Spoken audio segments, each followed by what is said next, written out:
Hi.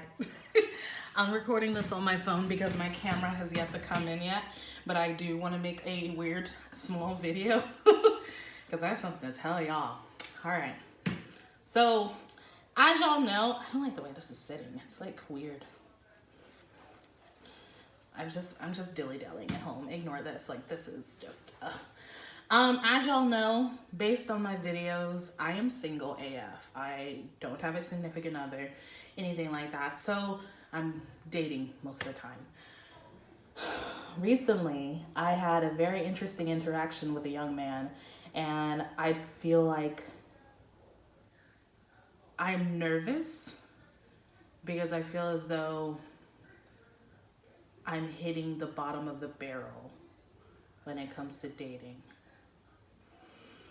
And I feel so bad for saying that because I know a lot of people are gonna be like, wow, you know, that's so mean to say, like, blah, blah, blah. So, just to preface this entire conversation, well, it's not a conversation.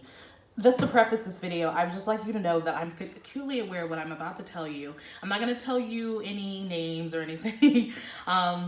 This is just one of those ones where I'm like, names aren't necessary. And I'm acutely aware that there may be some potential anxiety or depression that may have contributed to this interaction. But I do feel like it needs to be told because I was shook AF and I'm still shook AF. And we're just gonna jump into it. I'll just get into it. So, of course, we were talking on Tinder. He seemed really cool. I'm like, okay, fine, you know, let's hang out. Like, let's get to know each other. First off, you know, he's a catfish. And when I say catfish, it's not that this was a completely different person from the photos. It was just, this photo was from years ago. Like, I refuse to use photos that don't show my double chin because I have a double chin. I refuse to use photos that make me look younger or slimmer because that's not how I was. Like, at one point in my life, I was totally that. But right now, I'm not. And I'm not going to pretend that that's the case. But for him, these photos were obviously years ago because he, you know, he didn't look the same. And while I'm not against that, I'm like, you know, to each their own. We use different photos to make ourselves feel confident. That was the first strike because it was not even something where it's like, you know, it's been a rough week. It was literally like, dude, these were from when you were in high school and you and I are both adults and been out of high school for a very long time. So there is that.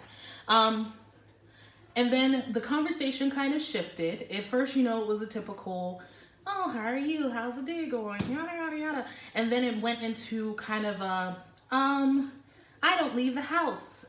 And that conversation started like, you know, I like to call myself a homebody, but I get bored very easily. So though I like being in my giant apartment, I do like to go out and do things, even if it's solo, you know.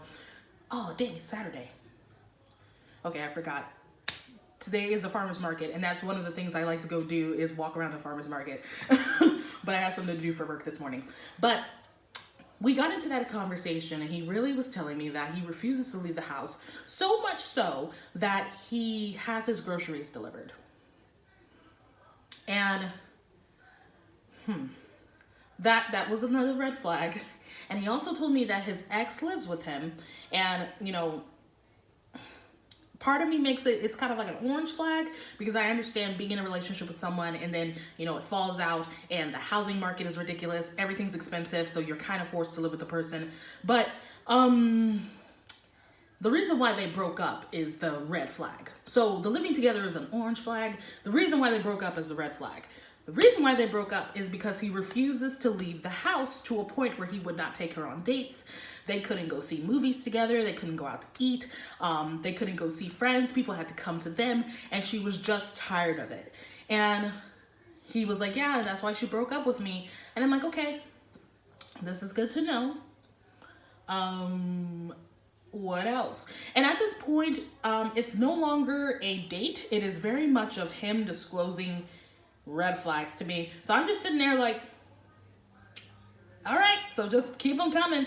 Keep it coming, because at this point, I've probably already made my decision that this is not happening. You and I are not going to happen, but I'm very curious on what it's like in your world.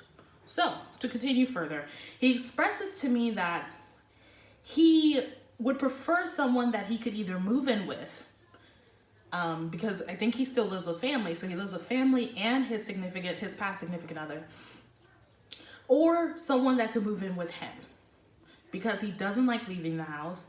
He doesn't like interacting with people. And so I found this to be very interesting, because why did you leave the house to come see me? Right? It's like, what's going on? And then I asked him that. I'm like, I'm surprised, that you came out here. So like, what brought you outside? He's like, oh, well, you're very pretty and I wanted to get to know you, and I doubted that you wanted to come to my house. And I'm like, yeah, bruh. So that was the beginning half of the interesting part of the situation. Now I don't even know how the conversation shifted. I don't know where it went, how it got there.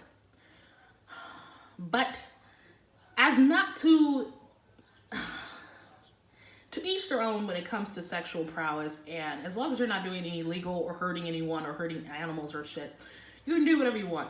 But he disclosed to me a very interesting sexual kink that we weren't even talking about sex. I really feel like that he hasn't spoken to someone in a very long time, to a point where he just felt like word vomit. I gotta tell her everything. And, at this point I couldn't stop him. So he really disclosed something to me that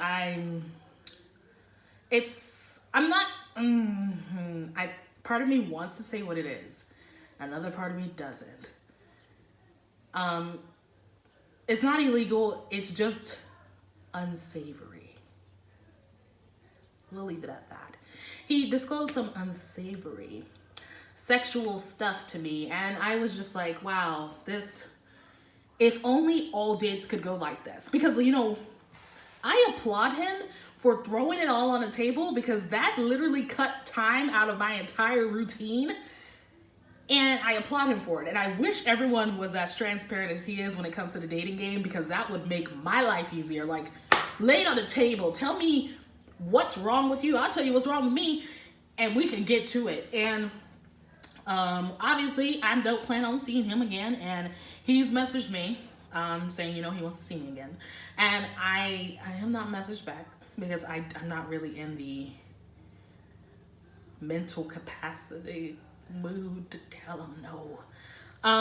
But yeah, so I feel like my channel is becoming a let's talk about Diamond having a terrible time dating. But that was something worth saying. I don't know what to do, and yeah, I just felt like I need to say that. So we'll see what happens, what my other dates look like. Let's hope not this way. Anyway, y'all, I'm gonna get ready. I'm going to do some laundry and whatnot. I've decided that I'm gonna be more of a vlogger. It's organic to me. I'm not gonna try to have a gimmick. I'm not gonna try to have some silly, like, I like the screenshot sessions, but at this point it's so tedious, because y'all have seen all of them. Y'all already know what people say. And unless someone says something super, super wild like this situation, then I don't think it's like necessary to continuously show y'all people being gross on Tinder, because it's just how it is, right? Everyone knows that. So it's gonna be more of a vlog. I'm gonna try to keep up with what's going on, because I feel like I've got some stuff that be interesting. Let's hope. Anyway, y'all, my camera comes in next week, and I have videos that I'm ready to do. Like, one of my friends, he bought me a giant hot pot. So I can make giant soups and hot pots, and like when I have and make friends, I can invite them over, and that's gonna be something that I record about, like, hey, watch me try to make pho, watch me try to make a typical Chinese hot pot dinner, just because food is my love language, which he knows, which is why I think he's sticking around. So yeah, that's gonna be kind of where I am at. I think this is gonna be a vlogging channel, and feel free to share, keep sharing your favorite videos, because I'm trying to get this channel hyped. I have 161 subscribers as of today. But in the meantime, like, share, and subscribe. Share your favorite video of mine. Do it today, y'all. Yeah. Anyway, I hope you have a wonderful day. And if you're dating like I am, fight the good fight. And long live and prosper. I'm trying to think of other stuff to say. I'm just going to go now. Bye, y'all. Bye.